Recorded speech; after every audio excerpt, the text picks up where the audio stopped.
হরে কৃষ্ণ বন্ধুরা, তোমরা দেখতেই পাচ্ছ আমি রেডি হয়ে গেছি। আজ দোল পূর্ণিমা অথবা গৌর পূর্ণিমা, শ্রী শ্রী চৈতন্য মহাপ্রভুর আবির্ভাব দিবস। সেই উপলক্ষে আমরা যাচ্ছি শিলিগুড়ি ইস্কন বা রাধা মাধব সুন্দর মন্দিরে। তো আজকের দিনটি আমরা ঠিক কিভাবে উদযাপন করি সেইটুকুই তোমাদের সাথে ভাগ করে নেব। তাহলে সবাই ভিডিওটি শেষ পর্যন্ত দেখতে থাকো। আমরা মন্দিরে প্রবেশ করে গেছি এবং মন্দিরে চলছে ভগবানের অভিষেক সেবা। এই মুহূর্তে তোমরা দেখতে পাচ্ছ মন্দিরটিকে কি অপূর্বভাবে সাজানো হয়েছে এবং কীর্তন চলছে।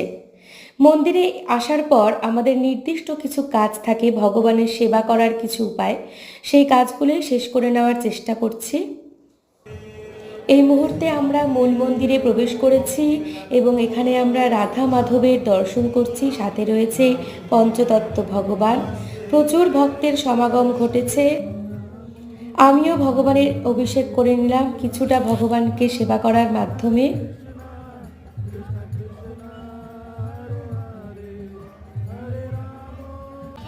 এবং শেষ মুহূর্তে সামান্য দোল খেলার মাধ্যমে আজকের দিনটি সম্পন্ন হলো। রাধে রাধে।